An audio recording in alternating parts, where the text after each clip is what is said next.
Hi friends, welcome to spare kitchen Karur. இன்றைக்கி கிறிஸ்பியான ராகி தோசை ஈஸியாக எப்படி பண்ணுறதுன்னு பார்க்கலாங்க.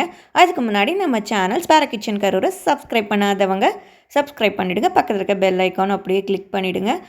இதை தோசை பண்ணுறதுக்கு நம்ம 1 கப்பு ராகி மாவு எடுத்துக்கலாங்க. அதில் 1.5 கப்பு தண்ணி ஆட் பண்ணிடலாங்க. இதை நல்லா மிக்ஸ் பண்ணி விட்டுறலாம். கட்டிகள் எதுவும் இல்லாமல் நல்லா மிக்ஸ் பண்ணி விட்டுறலாங்க. இதை மூடி போட்டு ½ அன் ஹவர் அப்படியே விட்டுறலாங்க. ½ அன் ஹவர் கழித்து இதை எடுத்துட்டு நம்ம கன்சிஸ்டன்சி செக் பண்ணி பார்க்கலாங்க.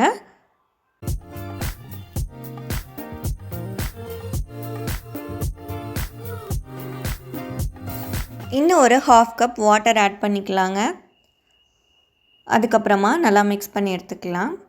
இதில் இஞ்சி, பூண்டு, பச்சை மிளகாயும் நல்லா இடிச்சிட்டு சேர்த்துக்கலாங்க.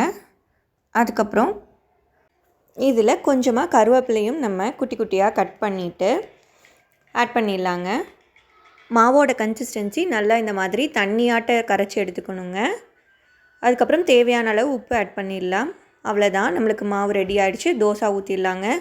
தோசை சட்டி நல்லா சூடாக இருக்கணும். இந்த மாதிரி நம்ம ஸ்ப்ரெட் பண்ணி விட்டுட்டு தோசை ஊற்றிக்கலாங்க.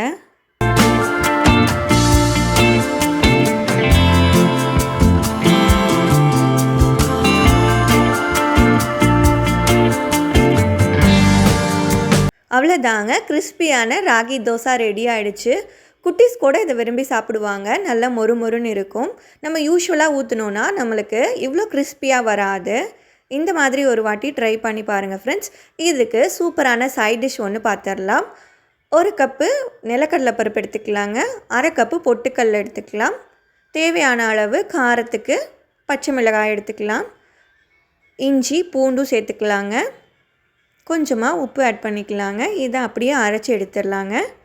இதுக்கு தாளிப்பு கொடுத்துடலாங்க. எப்பவும் போல் எண்ணெய் விட்டு கடுகு, ஒரு வரமிளகாய், கருவேப்பிலையும் ஆட் பண்ணி இதில் சேர்த்துடலாங்க.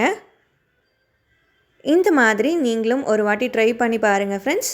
பிடிச்சிருந்தனா லைக் பண்ணுங்கள், ஷேர் பண்ணுங்கள், கமெண்ட் பண்ணுங்கள். மறக்காமல் நம்ம சேனல் ஸ்பேர் கிச்சன் கரூரை சப்ஸ்கிரைப் பண்ணுங்கள். தேங்க்ஸ் ஃபார் வாட்சிங். Bye friends.